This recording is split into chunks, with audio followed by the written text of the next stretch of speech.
Hello बच्चों, कैसे हैं आप सब। आज हम करने वाले हैं class 9th chapter work and energy part 2। इस पार्ट 2 टॉपिक में आज हम स्टार्ट करेंगे पहला टॉपिक आज का, that is work done by a force acting obliquely. Work done by a force का क्या मतलब हुआ बच्चे कि जब भी किसी ऑब्जेक्ट पे आप फोर्स अप्लाई करते हैं तो वो मूव करती है, राइट। आप लोगों ने लास्ट क्लास मैंने आपको फर्स्ट पार्ट में ये पढ़ाया था कि सपोज आपके पास एक टॉय कार है, आप इस पे फोर्स अप्लाई करते हैं तो ये बॉडी एक हॉरिजॉन्टल डिस्टेंस ट्रैवल करती है from point O to point X. ये जो हॉरिजॉन्टल डिस्टेंस ग्राउंड के साथ वो ट्रैवल कर रही है उसका डिस्टेंस कितना है, हॉरिजॉन्टल ग्राउंड है, ये जो डिस्टेंस वो ट्रैवल करती है that is S.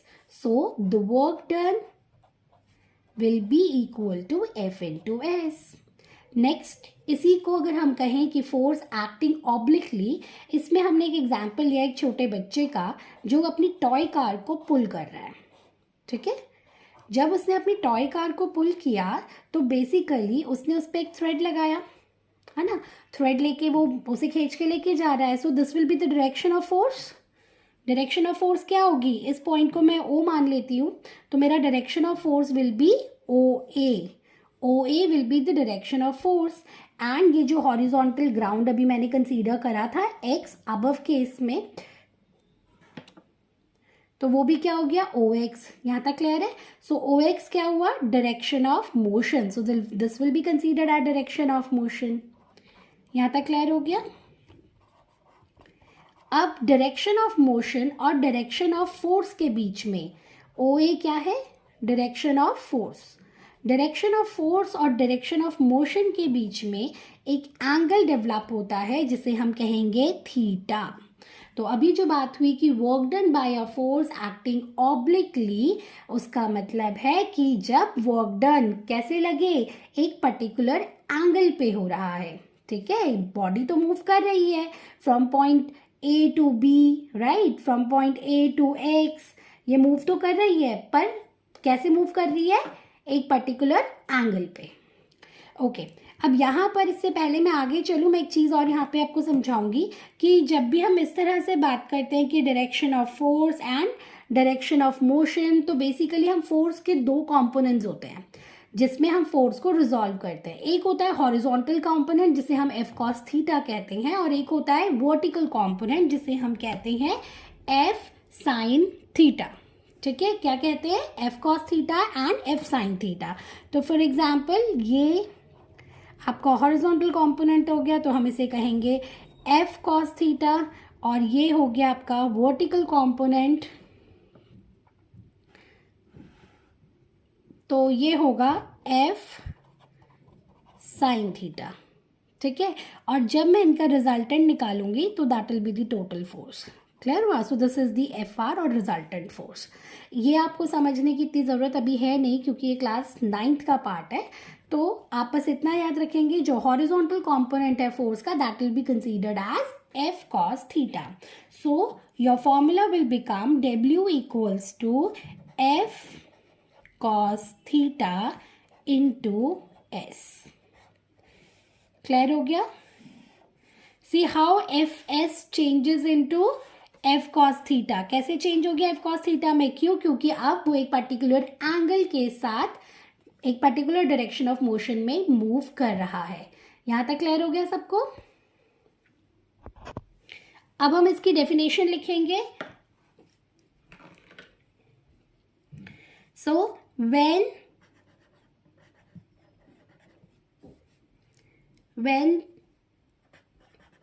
the body is pulled, then the work done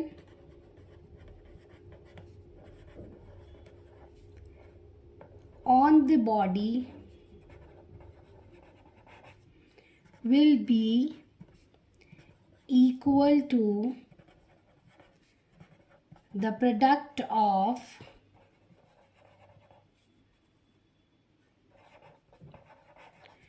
horizontal component of force, मैंने अभी आपसे डिस्कस किया कि हॉरिजॉन्टल कंपोनेंट क्या होता है. This is the horizontal component of force, that is F cos theta. Horizontal component of force and the distance moved by the body, and the distance moved by the body. यहाँ तक clear हो गया सबको? Okay.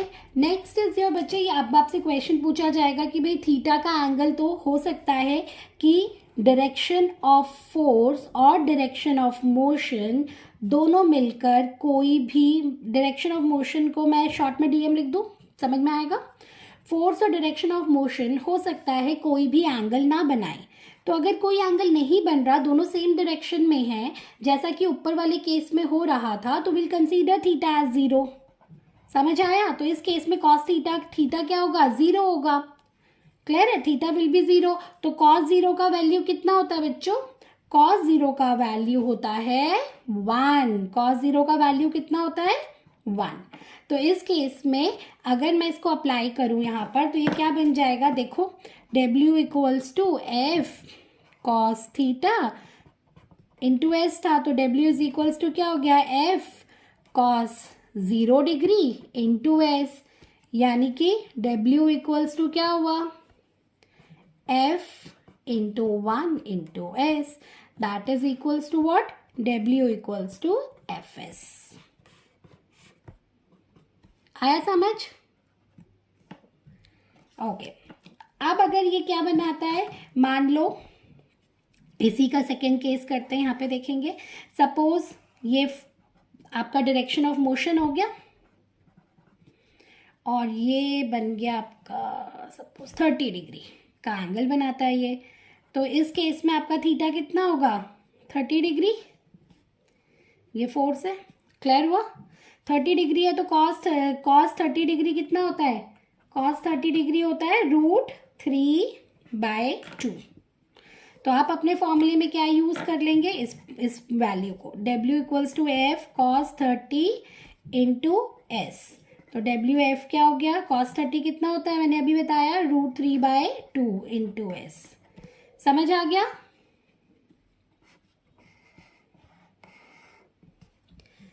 ऐसे ही आप किसी भी angle के लिए इसका वैल्यू निकाल सकते हैं.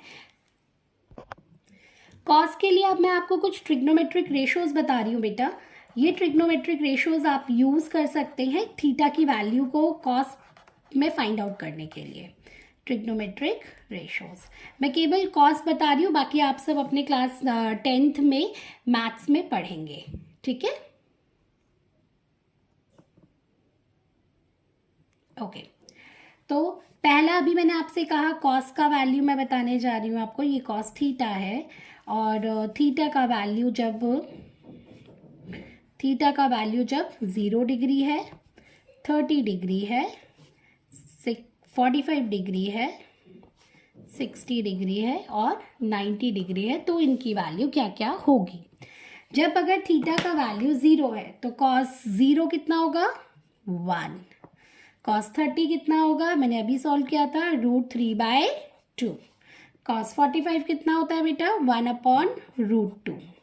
कॉस 60 कितना होता है? 1/2. कॉस 90 0. आई होप मैंने आप सबको बहुत क्लियरली एक्सप्लेन कर दिया है कि क्या क्या कैसे कैसे होगा.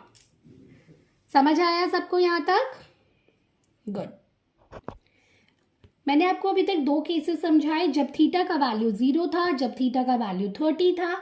अब एक और मैं आपको यहाँ पे एक इम्पॉर्टेंट केस समझाने जा रही हूँ. When the value of theta is 90 degree, that means when the force acts at right angle to the direction of motion. See what happened in that case. Work done when the force acts at right angle to the direction of motion.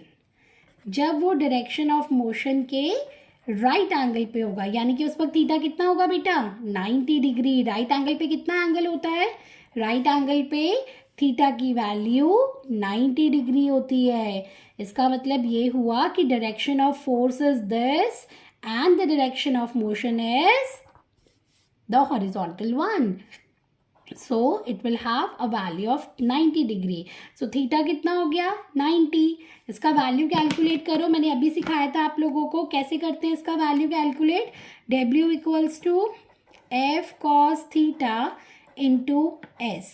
So W equals to क्या हो गया F cos 90 into S. Cos 90 कितना है 0, put the value of cos 90, sorry ये F है, okay ये हो गया 0 इंटू एस। तो एफ 0 इंटू एस क्या होगा, 0 को किसी से भी मल्टीप्लाई करते हैं तो क्या वर्क डन आएगा 0। So the work done when the force is acting at right angle to the direction of motion that will be 0। Clear हो गया। That means displacement of the body जो है वो क्या है is perpendicular to the direction of force. सीधा जो है इसका एक बहुत अच्छा एग्जाम्पल अगर आप लोग लेना चाहें तो कूली का एग्जाम्पल हम यहाँ पर दे सकते हैं। Suppose a man carrying a suitcase, right, a man carrying a suitcase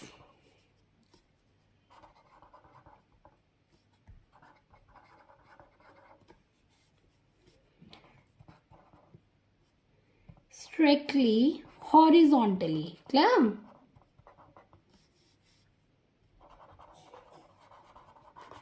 Does no work in respect to gravity। यहाँ पे ये बात समझ में आई, कहता है कि अगर वो अपने सर पे लेके चल रहा है हॉरिजॉन्टली और हॉरिजॉन्टल डायरेक्शन में, तो इसको ना मैं एक एग्जांपल देके ऐसे समझाऊँ डायग्राम से, आई होप आपको समझ आए। सपोज ये एक बंदा है जिसने सामान ऊपर पकड़ा हुआ है, this is the luggage, right, और ये चल रहा है। तो जब ये चल रहा है तो बेटा ये ऐसे हॉरिजॉन्टल डायरेक्शन में चल रहा है, so direction of motion will be this, और the force applied will be this one is the force applied. तो कौन सा एंगल बनाया इसने बताओ 90 डिग्री, और अगर 90 डिग्री होता है तो क्या सा वर्क डन होता है 0। तो आइडियली अगर हम लोग फिजिक्स के कॉन्सेप्ट में बोलें तो हम कहेंगे कि भाई जो सूटकेस उठा रहा है उसने कोई काम नहीं करा in respect to gravity. Clear है, आप ऐसे उसे नॉर्मल मत बोल देना कि उसने कोई काम नहीं किया है। सो आपको ये बात समझ में आ रही है कि उसने क्या करा है इन रिस्पेक्ट टू ग्रेविटी, उसने कोई काम नहीं करा, work done will be 0 in that case. Clear हो गया सबको यहाँ तक। इसी में एक और एग्जाम्पल हम लोग यहाँ पे कंसीडर करेंगे, वो है moving of a object in a circular path. ठीक है, moving of an object, moving of an object हो गया, movement of an object in a circular path. जब ऑब्जेक्ट इसमें मूव कर रहा है बेटा सर्क्यूलर पाथ पे, तो बच्चे जब भी कोई ऑब्जेक्ट सर्क्यूलर पाथ पे मूव करता है तो वहां पर एक फोर्स काम करती है, that force is known as centripetal force. कौन सी फोर्स कहलाती है वो, सेंट्रीपिटल फोर्स। ठीक है, तो उस फोर्स का नाम है सेंट्रीपिटल फोर्स। और जो सेंट्रीपिटल फोर्स होती है, this force acts along the radius, it acts along the radius of the circle.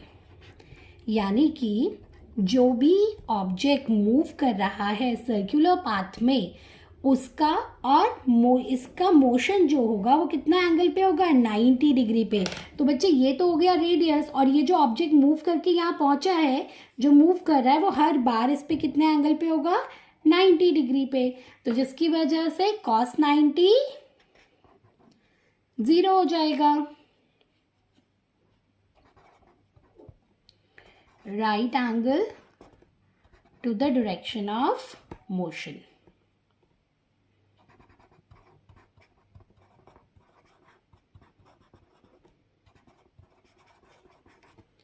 ठीक है, सो इस केस में theta is equals to 90 degree, और थीटा 90 होता है तो W इक्वल्स टू 0। अब मैं एक थर्ड केस कंसीडर करने वाली हूँ, जिस थर्ड केस में हम लोग पढ़ेंगे कि जो वर्क डन है कब, जब when the force acts, work done when the force acts opposite to the direction of motion, जब फोर्स ऑपोजिट डायरेक्शन में आ रही है। तो अगर ऑपोजिट डायरेक्शन में आएगी तो उस वक्त थीटा कितना होगा बेटा, work done when the force acts opposite to the direction of motion।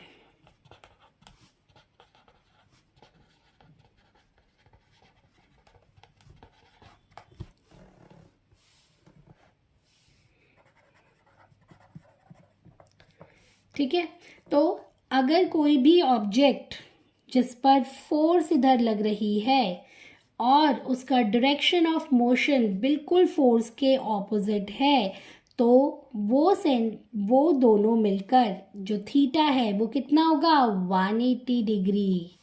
Clear है? तो उनके जो कॉम्पोनेंट्स ऑफ फोर्स होंगे जो एक्ट कर रहे हैं in the direction of the body, वो क्या हो जाएगा, एफ क्या हो जाएगा, -F हो जाएगा, है ना, क्योंकि ऑपोजिट डायरेक्शन में जा रहा है। तो ये फोर्स है, ये डायरेक्शन ऑफ मोशन है, और ये बना रहा है एंगल थीटा 180 डिग्री। और अगर एंगल 180 डिग्री होगा तो W की वैल्यू कैलकुलेट करो, F cos theta into S, W equals to F cos 180 degree into S, और 180 की वैल्यू क्या होती है, F -1 इंटू S, यानी कि W equals to -F into S। Clear हो गया? यहाँ पर आप लोगों ने नोटिस किया कि वर्क डन की वैल्यू क्या आई है, नेगेटिव आई है। वर्क डन कैसा है, नेगेटिव। अब इस नेगेटिव वर्क डन का क्या मतलब होता है बेटा, बताओ। अगर वर्क डन की वैल्यू नेगेटिव आएगी तो इसका क्या मतलब हुआ, when a force, negative work done का मतलब है कि फोर्स जो है वो किसके ऑपोजिट डायरेक्शन में है, बॉडी का मोशन और बॉडी का फोर्स जो अप्लाई किया गया है दोनों एक दूसरे से ऑपोजिट डायरेक्शन में है।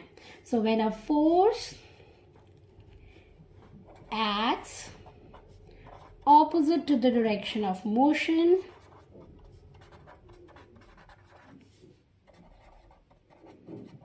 to the direction of motion, then only the work done will be negative or the force will be negative। ठीक है,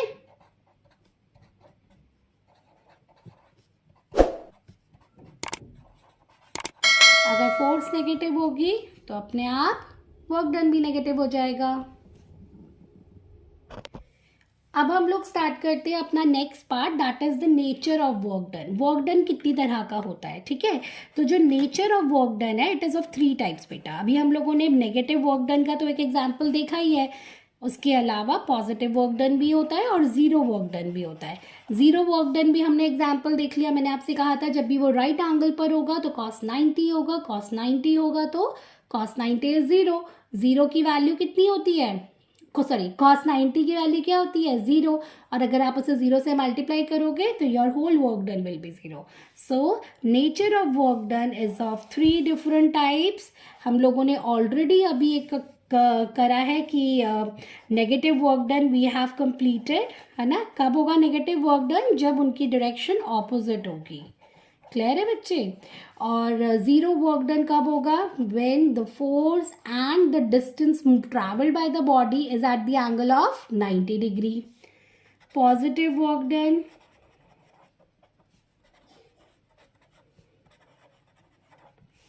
ठीक है। सो अभी आप लोगों ने इसे ऑलरेडी कर लिया है। W इक्वल्स टू क्या होता है, W इक्वल्स टू होता है F into F cos into S, आपने पढ़ा था। यहाँ पे हम एंगल के पॉइंट ऑफ व्यू से फॉर्मूला लगाएंगे cos theta into S। Clear है। तो जब भी ये कहता है थीटा का वैल्यू, ये याद रखने वाली बातें हैं बच्चे कि थीटा का वैल्यू क्या होगा, इज एक्यूट।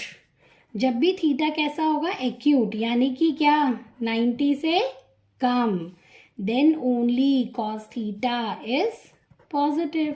ये तभी पॉजिटिव होगा, और जब कॉस थीटा पॉजिटिव होगा तो वर्क डन भी पॉजिटिव होगा। क्लियर हुआ, समझ आया?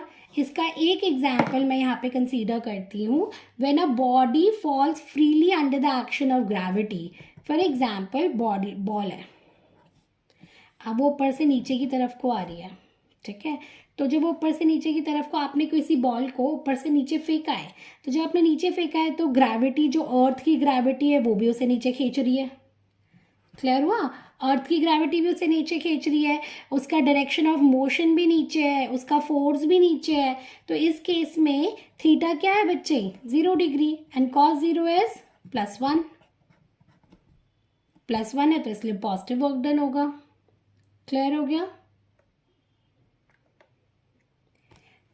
क्लियर हुआ? एक और एग्जाम्पल दूं। सपोज आपके पास एक स्प्रिंग है, इस स्प्रिंग को आप खींचते हो, आपने खींचा तो एफ भी इधर को लगा, इसका मोशन भी इसी तरफ को, वो ऑब्वियसली बात है आप खींच रहे हो स्प्रिंग को, तो जो इसका डायरेक्शन ऑफ मोशन है वो भी इसी तरफ को है। जब डायरेक्शन ऑफ मोशन भी इधर है, फोर्स भी इधर है, तो फिर से थीटा क्या हो गया इस केस में, 0 डिग्री। कॉस 0 हुआ तो +1। क्लियर हो रहा है? ओके। नेगेटिव वर्क डन की बात करते हैं। नेगेटिव वर्क डन में सेम अभी आपको मैंने बताया था, W इज इक्वल्स टू क्या होगा, फॉर्मूला तो एफ कॉस थीटा ऐसी है। इसमें जो थीटा का वैल्यू है दैट इज ऑब्ट्यूज। वो कैसा होना चाहिए, थीटा का वैल्यू ऑब्ट्यूज एंगल होना चाहिए, यानी कि that needs to be more than 90 degree. Clear? So in such a case cos theta is negative. ऐसे केसेस में कॉस थीटा का वैल्यू क्या आएगा बच्चे, नेगेटिव आएगा, यानी कि इस केस में आपका वर्क डन भी नेगेटिव हो जाएगा। क्लियर हुआ? इसका एक एग्जाम्पल कंसीडर करती हूँ, यहाँ पर ध्यान से देखेंगे।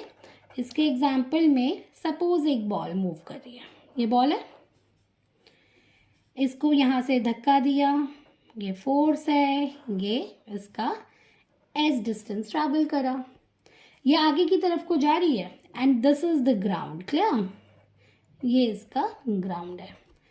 अब बच्चे ये जो फोर्स आपने लगाई इस पे, ये तो पीछे से आ रही है, जिसकी वजह से बॉल आगे को मूव कर रही है, from point A to point B पे पहुंच गई।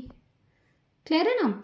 लेकिन फ्रिक्शनल फोर्स भी तो कोई चीज है, जिसकी वजह से ये क्या होगा, थोड़ी दूर जाके ये बॉडी रुक जाएगी, ये बॉल रुक जाएगा, that is because of frictional force. और अब इस केस में बॉल है, ये आपने फोर्स लगाया था इस तरफ, ये मूव कर रही थी इधर, बट फ्रिक्शनल फोर्सेस मूव कर रही हैं इस डायरेक्शन में। अब मुझे बताओ इसके बीच का एंगल कितना है। Now the angle between them is 180 degree. तो cos 180 इज -1 यानी कि work done will be negative. Clear हो गया बेटा? ये क्या है, फ्रिक्शनल फोर्सेस।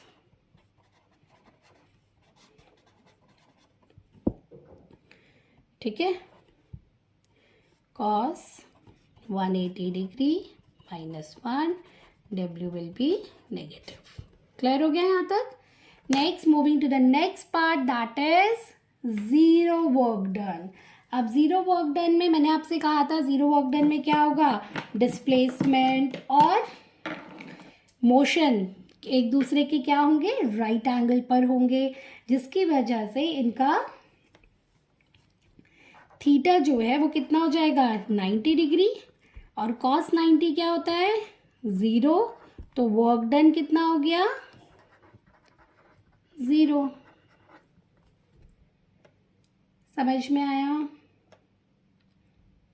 ओके, नेक्स्ट हम लोग देखते हैं।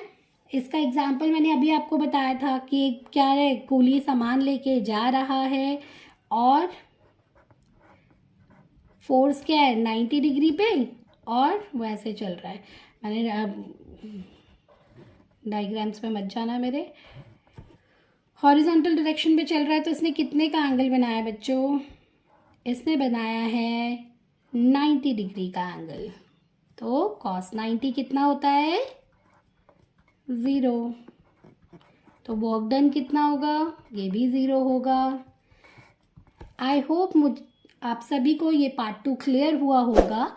नेक्स्ट पार्ट में हम लोग इसका थर्ड पोर्शन करेंगे जिसमें हम एनर्जी पढ़ेंगे। Please like, share and subscribe my channel. Thank you so much.